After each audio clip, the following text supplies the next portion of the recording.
I'm calling myself a strategic technical leader these days, just because I feel like I've been in the industry for long enough, I can do a lot of stuff. And I've been started out as a developer. I felt really strongly that in order to lead, I got to know what's involved. What do you got to do? And I love development so much, I stuck with it for probably longer than I really needed to. But I really got into more project management halfway-ish through, and I think that had a lot to do with doing the freelance consulting for quite some time. And I found that a lot of my clients weren't necessarily needing a whole lot of technical help. They were really needing more strategic help making those decisions, get them to the next step, find the right resources, make it happen, right? So let's get started. I would say that this is kind of going through and I do apologize, one moment here. I'm just realizing now that I don't have the slideshow notes on a separate screen, and I want to put that up here. There we go. So, getting started. What I'm talking about here is really getting started with your project. So, when you're getting started with your project in your new business cycle, I apologize, let me go back. This is not ideal. Okay. In your new business cycle, you should have, after that initial sales agreement, or even in the middle of the sales agreement, ideally, to be honest, some sort of conversation that's happening with the operations team, right? Let them know what's happening up front, what's going to happen, what's upcoming. Prepare your sales team as well. But really, this is about having that sales handoff after you have signed that contract. Because you'd be amazed. You'd be amazed, I don't know if you've experienced this before, and we can talk about it, how many times a project manager will receive a contract, the sheet, the actual thing that was signed, but not a whole lot of context around strategy that the client was looking for, the whys, the what fors, the what next, that sort of thing.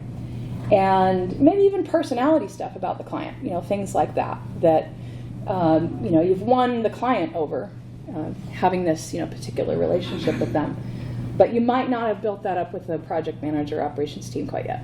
So, you should definitely have included in your sales handoff, I think, just the terms and scope of the contract, but also, this fast follow should be a sales intro with the client where the project manager is discussing an overview of that project timeline and or the steps discussed. So let's get into that a little bit more. And so, this is kind of an example of an email that you might send to an existing client. And, we're excited to see you come on with us. We're wanting to see if you can get together with us, sort of standard email messaging here. But the point is that at this point is when the project manager is really taking over, getting involved, and depending upon the nuances of it, you might have the sales team actually send this email. But more or less, this is the very first thing that has to happen with that operations team, is to set up that initial kickoff workshop. And you might also think about including, because you're scheduling with this email, your actual kickoff workshop, an optional statement about inclusion and accessibility. I think that's definitely been more of a question these days, is does any of your members, stakeholders, people that are going to be on the call need to have, 5-minute break every 30 minutes? Or do they, have any accessibility concerns that we need to be aware of to make sure that we're, adhering to that need as well? So there's that. Now, I would say that at this point, let me see if I can do this again. There we go. So I'm curious to know, what do your initial communications after sales look like? How many, maybe, we're show of hands of project managers here in the room specifically. Would you say that you run projects as a project manager? Anyone? You? Well, just the one? Two? Sorta? Okay. So what do those initial communications, with the handoff look like for you guys? Is it an actual email? Is it a meeting? Is it, how does that work? Do you do that sort of thing? Yeah? Similar? Yeah, typically emails where just a statement of next steps and confirming next steps. Things we discussed, Yeah. Expectations, things like that. Okay. Similar for you as well? Yeah, usually before that happens, there's a sales handoff where it goes from the sales to the project manager. Mm-hmm. Then once they feel educated enough, then the project manager initiates the initial kickoff. Okay, yeah. So I think that's kind of what this was designed to be too, is the PM is doing that after the initial sales handoff. Yeah. So very similar. That's good to hear. Honestly, I think that I'm not seeing it everywhere, and to see that it's happening here is awesome. So let's talk about that kicking off, and maybe this is not something that you would normally, do as formally speaking, but during that kickoff meeting, it's just, you're going to meet with the business. You're going to get your primary people on both sides to get in the same room. That's involving operations and any, I would say probably the lead developer, lead designer, leads on the agency side. To really have the first sort of, come to Jesus moment where, okay, we've signed the contract, but this is what we really want. This is what we really need. This is really where our focus is, and let's all get in alignment on that. I think that it's good to know, though, that that when you're doing this kickoff, you're just not going to know all the information that you think you're going to know out of the contract, and even out of the sales handoff. And so having as many multiple touch points with the client as possible, especially during their early phases, is important. So what I'm getting at here is that when you get in that meeting with those clients, you want to make sure that you are covering all those topics. And those agenda items might include team member introductions, an icebreaker activity. I found that to be very helpful as well right at the beginning. You might pick a fun sort of question versus like, what is your favorite hobby? That's kind of the standard one that everybody uses, but more like, what is your favorite movie? Or something like that. It gets people talking, breaking down those walls. What they're looking to get out of the project, like I was saying before, any potential challenges they might have. This is where you're going to get some nuances that you might not otherwise. Internal politics might come up. Opposing goals might trickle out between the stakeholders that are on the call that you didn't know about before. Now, as a facilitator, you still want to control that. You don't want to have a fight happening on your kickoff call or something like that. But you might, get some of that teased out during this initial communication, client-facing. A success point that I would probably point out here is that it really just provides the client team members with the opportunity to develop new and possibly long-term beneficial cross-department relationships as well. So I've had a situation or two where these stakeholders have never worked with each other before, and it's the first opportunity for them to work on a project together. And so you might be able to set the stage with them and really move that business relationship forward internally as well for them. There may be optional discussion around meeting cadence, that might or might not be appropriate during this kickoff call. Just to set up some expectations. I tend to do so myself. I think that you can get a pretty good read on previous communications as to, and the scope and milestone, frequency, velocity of the project, to get an idea what that meeting cadence might be with the client specifically we're talking, and so that might be another topic to discuss. Okay, so I know this is all basic project management stuff so far. Bear with me on that. But I would say that next, really, the internal. The internal is also equally important. I'd say that, a focus here on the internal, let me get back to my screen. Okay. Is to get all of your team members on your side, on your agency side, to get to know each other. First of all, again, not everybody's going to work with everybody all the time.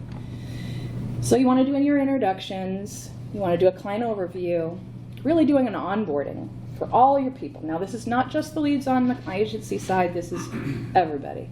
Everybody from all the development team everybody from the design team. And yes, you may only have one of each, maybe not one of all of those roles. You may have multi-rolled people on your team. But it's important, I think, initially, right at the beginning, before you even get started with anything, to get people familiar with each other, just so that they know who to talk to and that they're friendly and open to be able to do so. So, other things to cover, timeline and scope, general onboarding, like I was saying, to do with specifically project resources. I think that a lot of times you'll find a project will come over to the team and they just won't have like simple stuff like, how do I get to the Git repo, or how do I get to the proper project board, or what's the client's current website URL? So gathering all that information together for them and having a meeting about it. I know that not everybody likes having multiple meetings all the time, but I think this is an important one, and it will help to align that team on that as well. Here you will, need to discuss also the alignment on roles and meeting cadence.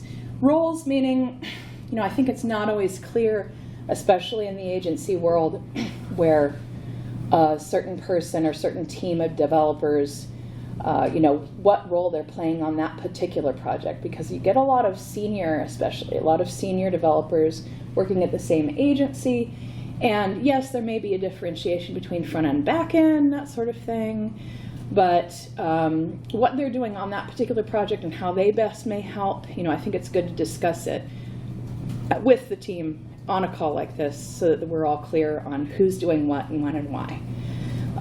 Not that they can't step out and make suggestions outside of that role or anything like that, but it's just more of a, who do I go to for this and who's the authority on that, and who's going to be responsible for what. So, also, meeting cadence. But I would say that again, meeting cadence is probably largely, similarly, defined by the project scope and milestones and velocity that's required. So you're going to, do your meeting cadence based off of some of those factors. But, depending upon your agency as well, and I'm not sure the sizes of your agencies, and we might share some of that here at the next Q&A portion. But I would say that it does depend on what your agency sort of structure looks like as to what that cadence should be. In some agencies, I've found that the developers have 5 projects, that they're working on at the same time. It might be 10 projects that they're working on at the same time. Some of them might be support, some of them might be build, some mix of the things. And depending upon that team and how that structure is, it may guide, how frequently throughout the week, what part of the week, you might do some of the meetings towards the beginning of the week for one project, toward the end of the week for another project, that sort of thing. So you just want to decide on that. You want to decide on what that meeting cadence will be, and like you were saying, defining next steps, identifying your resourcing needs if you have any gaps that you might not have realized, and depending upon the size and complexity of this project, if you have a large matrix situation going on, you might break this up into 2 separate ones that's more scoped to what the leads need to know, and the separate one, or even separate ones for the individual teams that will be involved, where you might have more of that rah-rah sort of situation going on. Awesome. So let's move on to the next here. I would say that after kickoff, it's easy to lose steam. I think I'm kind of getting some sleepy eyes in the audience, losing steam right now too. No, I would say that after kickoff, it is easy to say, oh, I know everything now, and I'm going to have to wait for a month before I get to really be individually involved, right? And so how do you keep that, that relationship and that understanding going into the next? I think this is not only on the internal side, but specifically on the external side, it's important to keep that conversation going. And you might use some tools like RACI. Not sure if everybody's seen a RACI chart before, but it sounds like many of you have. Just in general to think, how often, what type of conversations that you should be having with which stakeholders. This, I think, can be applied internally as well. Similarly, you're going to have certain individuals and leads involved in certain levels of complexity and or decision making. And so thinking about things in a racy way might be, an exercise to go through. That's a Miro template if you wanted to grab one. And these slides will be available or are available up on the website as well if you wanted to take it from there. Just to keep in mind that's still a pretty good exercise to go through.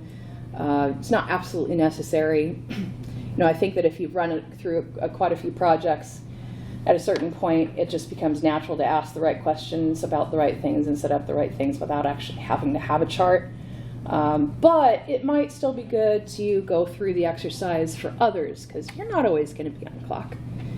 Somebody else might need to come in and have an idea of what is going on with your project. So not just having a list of contacts, but having a list of contacts and what they're responsible for.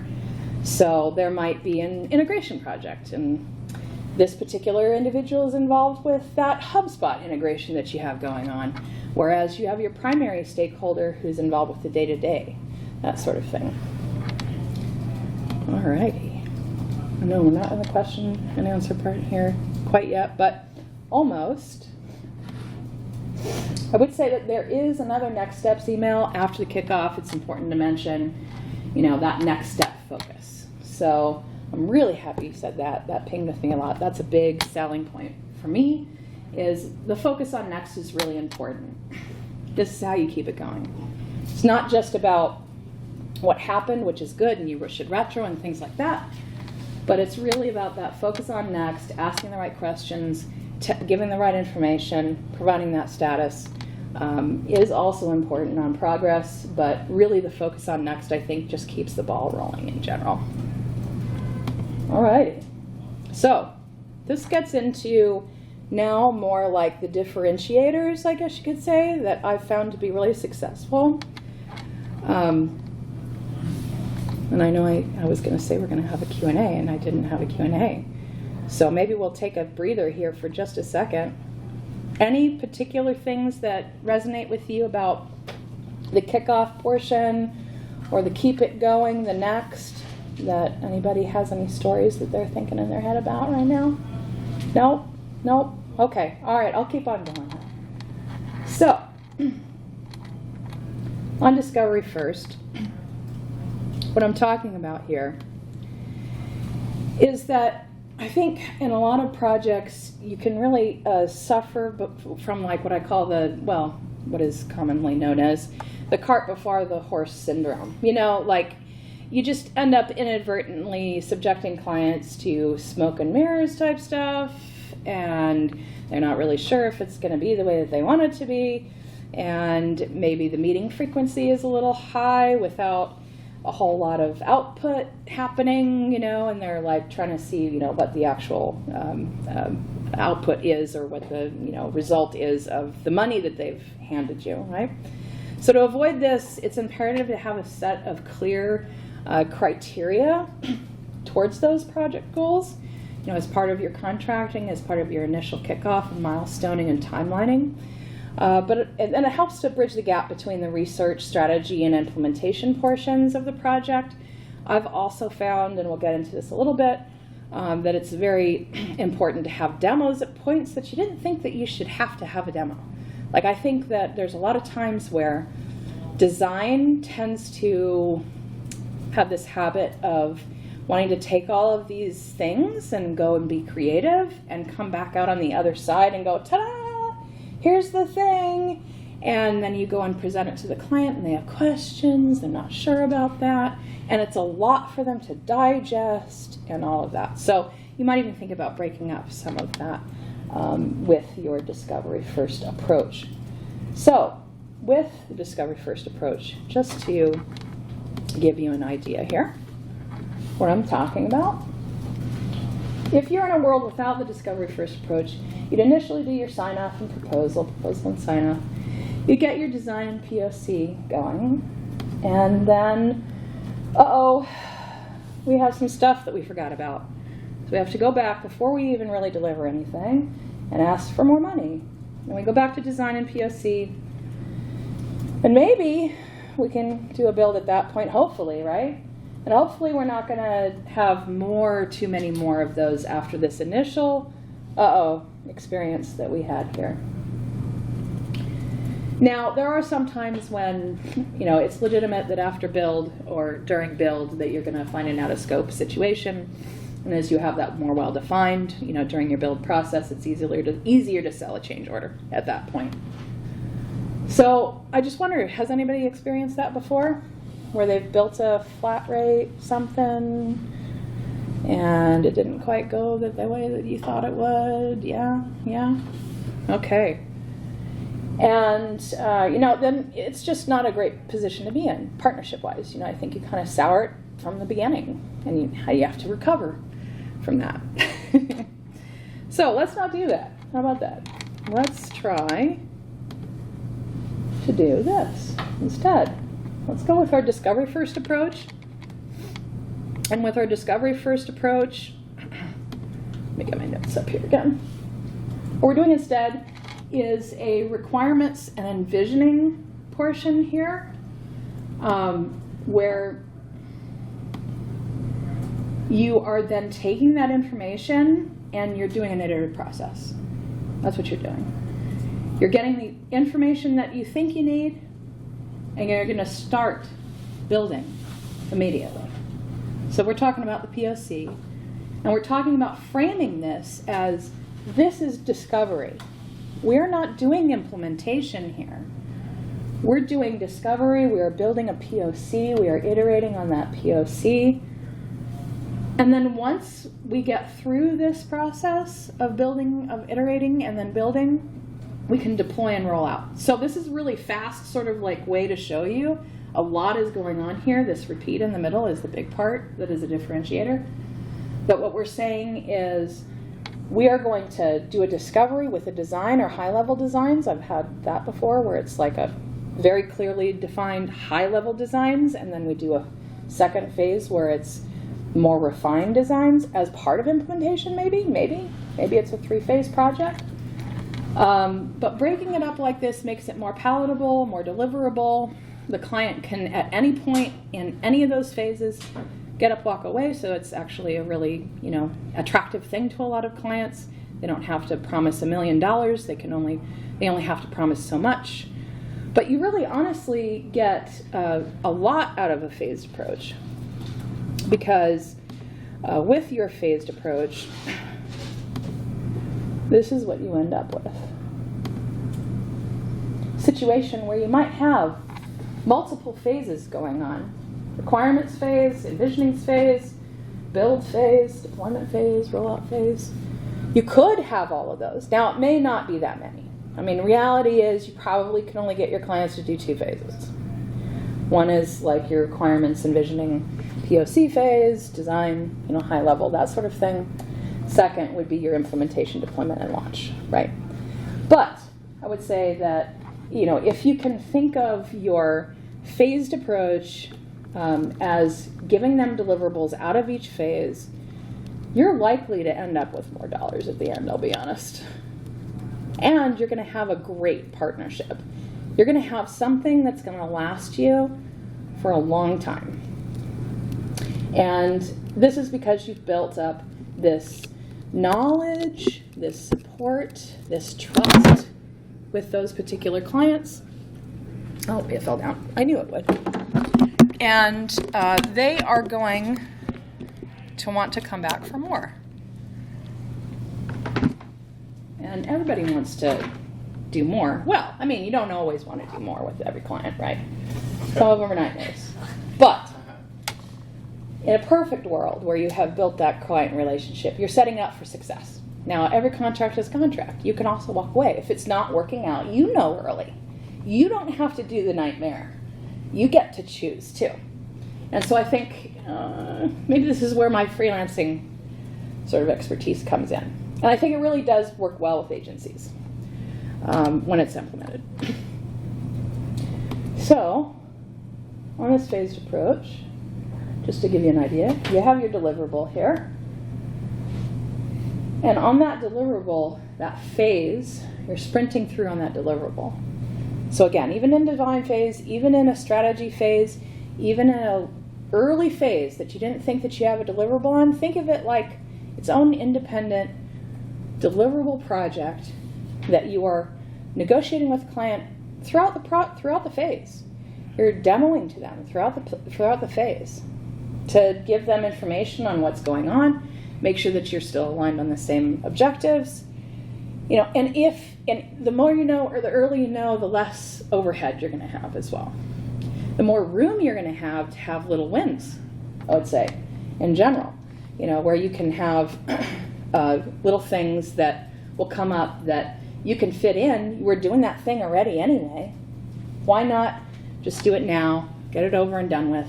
It will not be a sticking point later when they're saying, I really didn't like the shape of that button. I want it to be this kind of button. Why didn't we get that button fixed 5 weeks ago? You don't want to have that conversation. You want to have the one where we're moving on. We're next stepping out of that conversation and getting on to next. Alrighty. Enough lecture. Let's ask a question again. So, has anyone worked with a multi-phase project like this before? Yeah? I'm going to talk with you later. You seem to have a lot of alignments with me. No, I mean, we're agile-ish. Yeah. I mean, there's a guy in our organization who I think's, who I believe wants us to be more by the book agile, but also I'm more on the client side of the equation here. But with our large website code distribution initiative, it's very agile. We have to manage at least 2 releases. We don't really manage to sprints. But then there's a smaller internal website application where we're following this model more. It's definitely phased. And are you demoing frequently with your clients in those instances? We're Going to. Oh. Do it. Just do it. Yeah. Yeah. No, I'm sorry. You were saying that. No, that was it. Yeah. Anybody else have another story? Ashley? I feel like oftentimes my project team would prefer to flesh out the discovery, or do what you kind of mentioned with a little 3 discovery phases. phase, Yeah, the at least. discovery and Yeah. visioning phase. Yeah. But it's hard from a client perspective, or from a sales perspective. Yeah. Because clients want to know what the end cost will be versus Yes. I've seen it happen too, where we don't Yes. really cover everything in the scope that ends up coming out in the discoveries. What I found for sales for that, I don't know if this is your question or not, but I found that it's good to, early on in your internal kickoffs and internal meetings before you, really dig into any sort of big things. Yeah.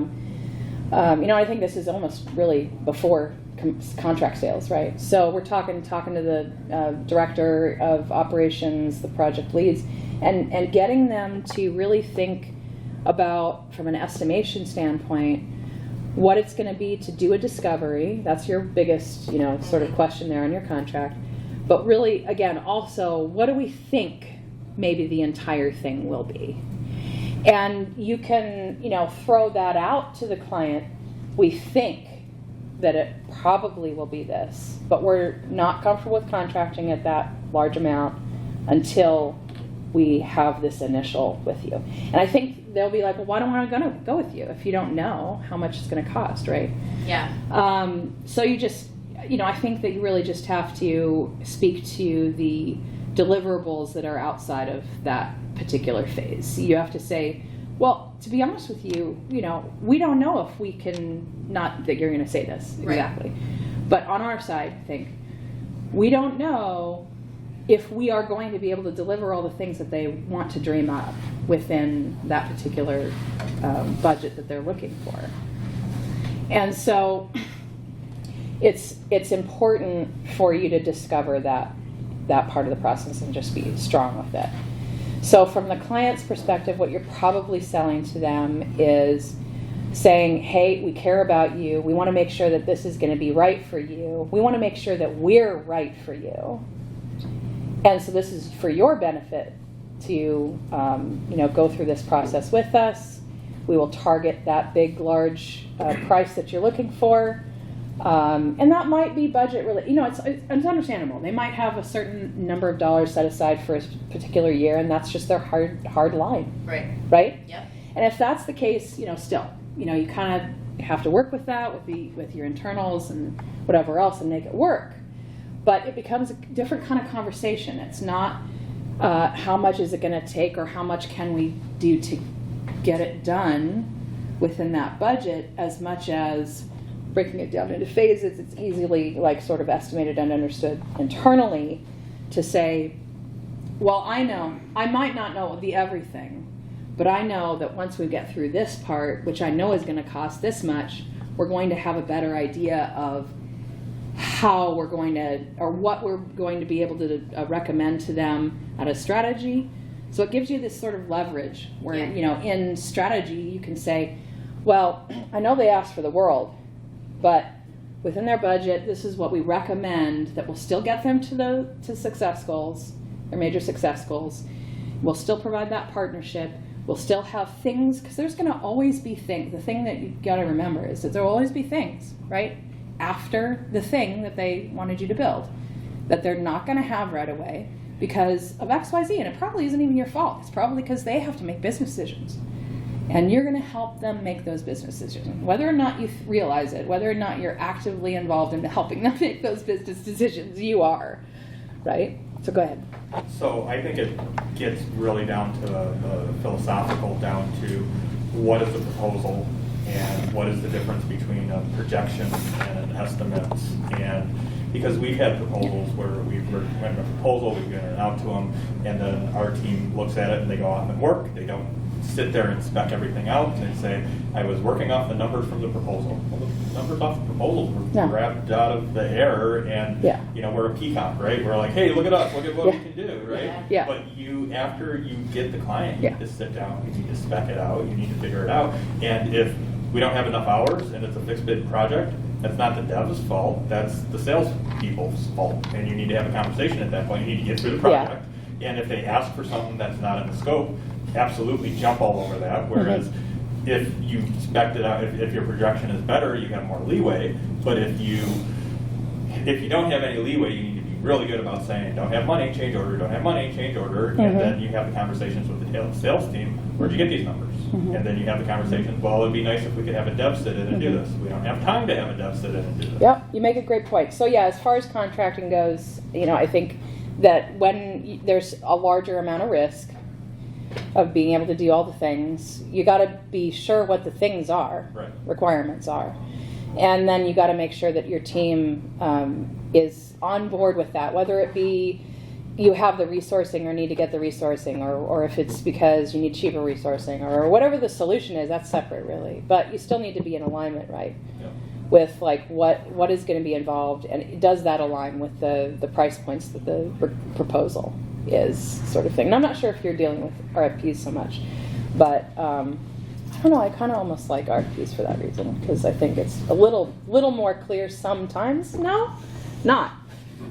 Okay, I'm sorry. Never mind. You hear lots of I've had some government ones where it's we know that it's going to be more than this. Yeah. And so it's they know that the proposal, what it is really just the initial sort of research and discovery thing, that sort of thing. And so many digital agencies we're not responding to an RFP. We don't respond to RFPs. I don't know. It's a good reason why they don't. Yeah. Well, it's a lot of work, to be honest. There's a lot of paperwork involved with formal RFPs. So much work. Okay. All right. So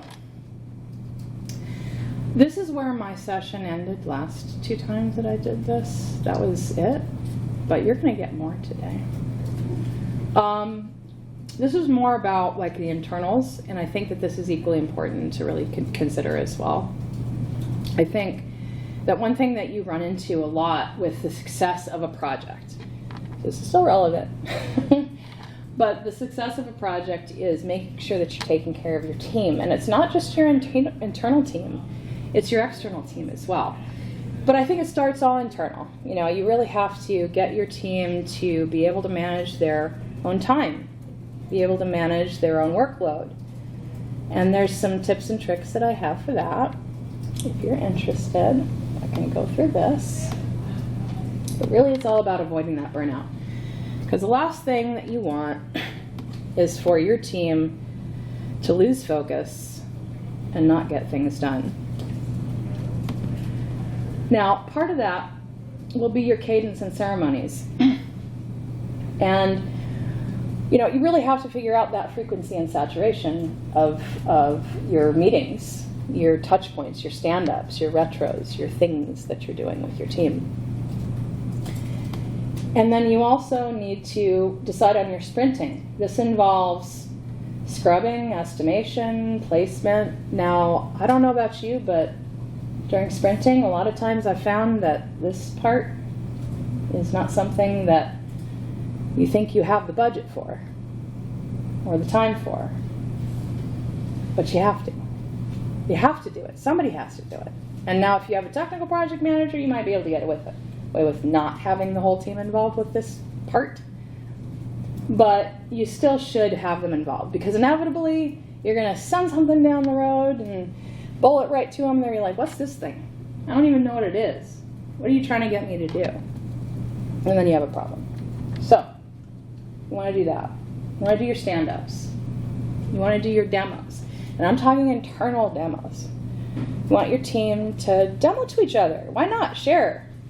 Design team to development team to design team, initial development team to non-initial development team, integration team to non-integration team. Share it. Show what you're doing. Celebrate. Who knows, what you might learn, where you might improve your skill set internally with your teams as well. But demoing is important. It's not just about rah-rahing. It's about real serious stuff. Hey, wait, did you remember that part? I don't know. What was that again? This is where it comes up. And then you want to do your retrospectives. This is another portion that I've had a hard time sometimes getting management to be on board with spending time on retros. To be honest, teams want it. Just give it to them. Why not? They're effective. Retros, you get to talk about all the things that went wrong, all the things that you would have liked to have better, all of the things that you suggest to make it better, and then you have action items. You can make it better. You can make your team passionate or re-passionate. They had a difficult problem last sprint. Let's see if we can make it better this time. Whatever it is. It could be velocity. Could be a specific challenge that they had with technical stuff. Could be another team that they were having difficulty with getting a thing from. Might be blockers. But really, I think still, even with those retrospectives, and that's why I like them so much, is it's that focus on next. It's all about turning them into action items that you can really deliver with your team so that they can be focused on the work, on the creative part, on the fun stuff, that everybody wants to be passionate about the project and move it forward. So this is kind of like, communication plan. This is part of that. What is your setup, or what does your internal communication plan look like? Do you do what? Is there anything specific you want to mention there, or is that pretty in alignment? Actually, I had a question. What is the scrubbing and the placement? Oh, sure. See if I can go back. Where did I go? Nope, that's not back. Scrubbing estimation. So, scrubbing specifically?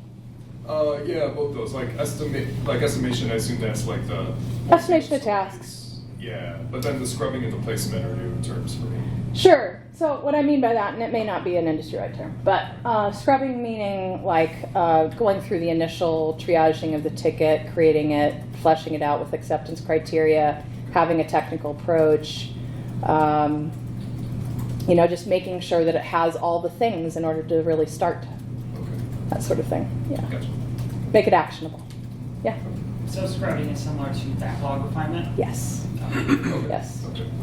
And then is the placement the assigning relative priorities? Yeah. Well, and I think I'm talking more like placement in a sprint when I say placement. Oh, okay. But yes, it could be prioritization. Sure. Cool. Sure. And it depends upon how many sprints you're going to plan out and where that, if you want to do the backlog-y thing and really heavily rely on just pulling from the top of the backlog into your next sprint, there may be different ways of managing that for Gotcha. sure. But yeah, that's what I meant. Cool, thank you. No problem. For retro, you talked about like what didn't work and other things like that. And I just want to add on to that retrospective meetings are also a time to talk about what did work and what you want to see to continue into the next iteration or what did sprint, work. because Thank you. I didn't put it on the list. I rattled it off too quickly. just one of those where it's thank like, yeah, it lets you see what failed, but also What talk worked about well. what worked, Mhm. so that everyone can be like, because like in my team, very recently I've been siloed doing some like very niche work, not working with anyone else. And someone called out a thing that worked really well for the entire team. I was removed, not bad, just I ended up doing silo work. I'm okay with that, whatever. But like, I had no clue that that thing was going on. And because they called it out as a positive thing, I'm like, I don't know what the hell that is, but I want in on this. But you're there at that retro, Right. and you got to hear about it. Right. Sweet. Yeah. No, what worked well is definitely an important part of that. What didn't work, what could have been better, what really worked well, all those things. And then really I like to focus on the what can you do about it part. But that's for me. I've had really good luck with retrospectives. Having a retrospective doc that's defined, like the template ready to go at the beginning of a project, so that as something good comes up, you want to thank someone, you want to acknowledge that something happened, or be like, ooh, this really didn't happen. It's usually best to get those details down when it's fresh. And so having the doc, and if someone shares something like, oh, this doesn't work, or oh, this was great, be like, hey, here's the link, like please go add your details in, and then as a project manager, then later I have to go back and like maybe group some things or like do some refinement in the doc before having the kickoff call or the retro call with people. But Yeah. it gives us Having a substance place, there. right, Yeah. to put that. Yeah, no, I've seen that works well. I think it depends upon your team and where their head is at.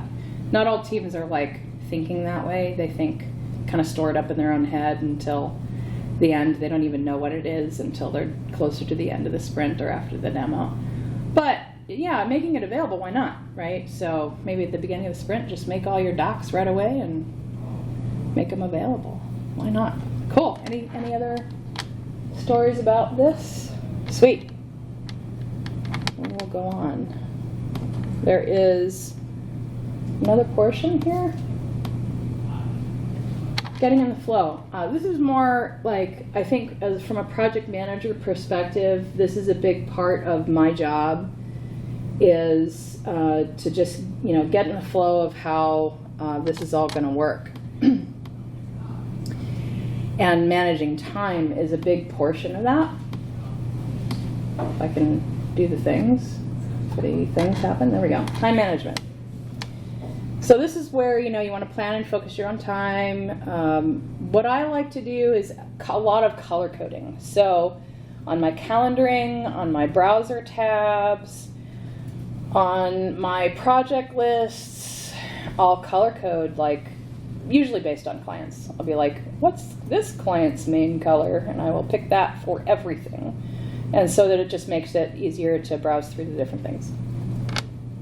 And when working on a specific task, adding a key to the event, what I was trying to say here is, if you're in a Jira space and or other non-Jira project management software, you may have some integration that can take place between your project management software and a time tracking system. Excuse me. And when you're working on that specific task, you might even calendar it. Put it on your calendar. Mark the Jira key in there. It'll remind you at the end of the day, at the end of your week, when you have to turn in your time, or if you have an integration with a time management solution, and we'll just do it automatically for you, maybe. There's a few of those out there. Leave room for breaks. I think that a lot of people don't do this. I know I'm really bad at it. Getting up from my desk, going and eating something, just getting my mind off of whatever. Schedule your breaks. Make sure that you're doing your breaks. And I think if you show that to your team, that you're doing that, because you're sharing your screen and demoing to all of them all the time, right? or at least as a project manager, you're sharing your screen a lot to your team. It'll kind of facilitate that habit, I think, the ideas about it, and they might adopt some of that themselves. Project organization. Under this here, I think I'm just talking about how you are formatting your projects. So if you're using Jira or something similar, I think even Asana has quite a few levels, but you want to think about holistically, like how you're structuring everything into products and features, under epics, using stories and tasks and bugs, type tickets, that you're utilizing tagging, something like needs discussion with the client or internal. It can help you to build those widgets and those things, to be able to list out during your next stand-up or during your next retro or during your next status meeting with the client. Just utilizing the tools that you have at hand in order to get to the next. I do apologize. It is the time of year. This temperature up and down thing. Anyway, components. Another portion in Jira specifically that I know I've been leveraging a lot more recently is they have this component section that you can do some additional tagging or a type of tagging with as well. I found it to be useful. Due dates. I don't know, and I don't know why it went to browser tab. I'm so sorry. I meant for it to not do that yet. There we go. Browser tab, due dates. So, not everybody uses due dates on tasks or tickets, but I've found them to actually be very useful to some team members, especially if you have a major milestone coming up. You want to set a due date on your task so that they know that they need to get this thing delivered so that we can get into QA, get into demo, when is it? Not just when is it in the sprint. I mean, which sprint are they delivering it on? When in the sprint are they delivering it on? Because we may be trying to aim for a QA session and demo at the end of the sprint or immediately following the sprint. And if we don't get that done middle of the sprint, we might be having an issue. So, but I would say don't do it every time. It's really only for those hard deadlines. And then we have swim lanes that you can use as well. I found, again, this is Jira because that's where I live a lot. Sorry guys if you don't all use Jira. But having a board where you are, multiple boards is what I was trying to say here. A lot of times you just set up a board and that's what everybody uses, right? You have your backlog, which has the list of things, but then you have your board, and the swim lanes are the groupings. So I wish I had a screenshot for you, I don't. The swim lanes, like a per audience, per assignee, or per epic, or per whatever. So you're going to have different audiences that are going to want to look at the board differently. So you might consider, I'm running out of voice. You might consider creating multiple boards, was my point. If I can get through the one bullet point. Dashboarding may be useful to your internals and clients as well. I think it's just something to consider. It makes your life easier because you don't have to do all the things all the time, every time. You can just rely on widgets to generate this information for you. Release tracking. I don't know if everybody uses release tracking all the time on every project, but why not? Just do it. It's a thing that's available a lot of times. And if you do it, then you can report on it. So, I think you should do it if you can. Can you expand on that a little bit? Which one? Release tracking? Sure. Is that specifically having to do with projects that have code, or can you use it for other projects? I think it could be any sort of major feature set combination.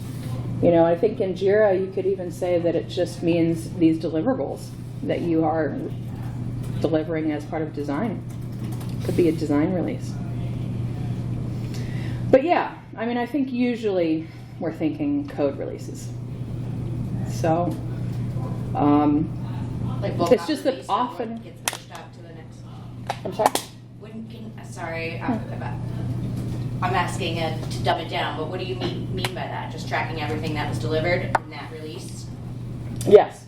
So, from a code sort of perspective, it's probably good to track like how many things were actually included in a particular release, you know, what that sort of release notes looks like, what that story is about what those functionalities are, so you can translate that over to the client. And whether or not it's like the very technical release notes that you're doing, I don't know if that's absolutely necessary for every client. They're not going to absorb that, understand it, care about it. But if you leverage like your project management tool to help with that, it kind of builds a more deliverable story, you know, more, this is the feature that we have implemented for you today. This is the thing you asked for. Here it is. Right. Yeah. No, so I think it's important to do that as well. But from a sort of management standpoint, I think that if you don't do that, your status reporting is going to be more difficult because you're going to have to do it manually. Why do you not just use the tool to do it? That's kind of my point there. Another thing on that side, project manager organization, one more point and I'll move on, is the overview page on something like a wiki or a Confluence or your docs, wherever your docs live for the project. Docs pages, I guess you'd say, is just simply having that overview page that gives a high level, I'm not on this project or I'm new to this project, I need to know where all the things are. So those project lists and links to things should probably live in one place, and that should be one of the very first things that you do.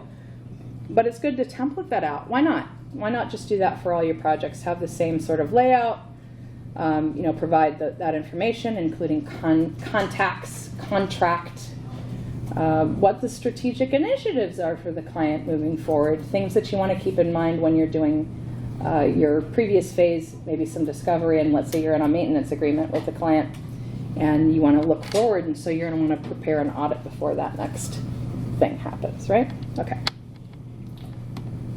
We're on the same page there. Browser tab organization, I think I mentioned that a little bit, to do with grouping, labeling, color coding.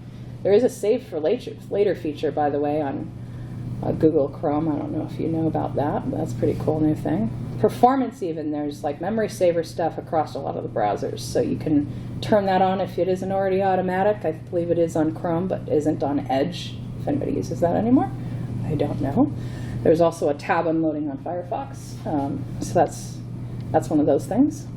Integration specifically, just wanted to make note of some integrations that might be helpful to you. Email to Slack, email to Jira, Slack to Jira, Jira time tracking with Tempo. This is where I was talking about time tracking integration before. I've used Tempo before. It's beautiful. I love it. And it has a lot that you can add, you can have a little and a lot sort of thing. That's how they do their stuff. So you don't have to pay for the everything, but if you do more, you get a lot of really nice reporting and really nice strategic planning stuff that you can do as well. I am not employed by Tempo. Don't think that I am. But I have loved that particular tool. And if you can get an integration going, my point is, if you can get an integration going between your project management software and your time tracking software, even if it's custom, homemade, in-house, time tracking, whatever, attached to your budgeting, whatever, or your contracting, whatever, APIs are a thing. We can build these things and make these happen, and integrations happen between your project management system and your time tracking. I was going to ask you about that. Yes. With time management in particular, because in the past, some of my internal teams, we've been doing Fibonacci sizing and shirt sizing and all that. But with some of our agencies, my boss's bosses kind of cracked down. Like it seemed like they were building us for 8 hours, 8 hours, 8 hours, regardless of if we were in a horrible time crunch on the project or if it was easy sailing. So he wants to see hours from our consultants. So usually, are you kind of utilizing your project management software to collect hours as well, or do you typically use If I can. tool? Yeah, absolutely. Why not do it one place, one time? Sure. Yeah, Okay. I would prefer that if it's available. I mean, sometimes it's not because the integration doesn't exist, or native integration doesn't exist, or whatever the case may be. But yeah, I would say that if it's available, it's ideal. I don't know how many times I've had where developers on a project or resources, whatever, aren't getting their time in on the time tracking tool because they're focused on the stuff on the project management tool, and they're just executing, and they don't think about the time tracking as much. And the business, you need to know. You need to know what the spend is. You need to be able to have that conversation with your client about like how much money is left and whatever. And so yeah, if you make it easy for people to enter their time, naturally you're going to have more But they have accurate it on a information, and then you're going to, They have it on a Post-it. They have it on a Post-it. Well, then please use the project management tool. There's a whole nother session that I could probably give on how to provide good content on your project management tasks as a developer, but I'm not going to get into that today. We are at time over time. I have talked so much. The only thing else that I was going to mention here was, let's see, Jira meeting notes on calendar. There's a feature for that that you can do with Outlook and Google Calendar. There's a Reclaim AI. I don't know if you've heard of something like that. Jira, Google Calendar. Also, it works with Asana, Todoist, ClickUp, and Linear. It's an awesome tool that helps you there. Status automation. Similar with Reclaim AI. Don't Interrupt app is also another alternative for status automation. So you can make it so that when you have your calendar set aside and blocked off with the meeting time, non-meeting time, project time, it shows up on your Slack and says, hey, everybody, I'm working on stuff. Stop bugging me right now. Respond to remind. This is just a tactic, and I believe this is my last thing to talk about. But I'm not going to go in the whole thing, but if everybody's heard of Inbox Zero, I think at this point, right? So the whole idea of just, make sure that you are deciding right there and then when you get a message, do I need to do it now or do I need to do it later? And if you need to do it later, set a thing. There's reminder stuff everywhere. Slack has it, Outlook has it, Google has it. Just set a reminder. Do it later. That's fine. The whole point is to set yourself up to have this focus time, this flow time, that you are being able to get things done at the right time, still be able to attend all your calls, still be able to communicate with your team, and maybe move into a world where we're consolidating our meeting time to a certain portion of the day, and we're only doing these projects on this side of the week and those projects on the other side of the week, but really all about like having that focus and flow moments more often. So that's it on integrations. Status automation, I'm sorry, I said respond to remind. Any other tips and tools? I think we already mentioned a few. So we're good there? Okay. Please provide your feedback. Thank you for taking the extra couple minutes with me. I have on my session here today. I have a feeling I might get some feedback on those last couple slides. They were very long and not much graphics going on. So I appreciate that. Also contribution day tomorrow, 10 a.m. to 4 p.m. Please come back. Matthew Radcliffe will be doing the new contributor training at 9 a.m. And thank you. I don't think that I have anything else for you today. Did you have any other questions for me before we close up? Thank you so much for attending. Thank you. I hope you enjoyed it. I hope you got something from it. You have a good rest of your day.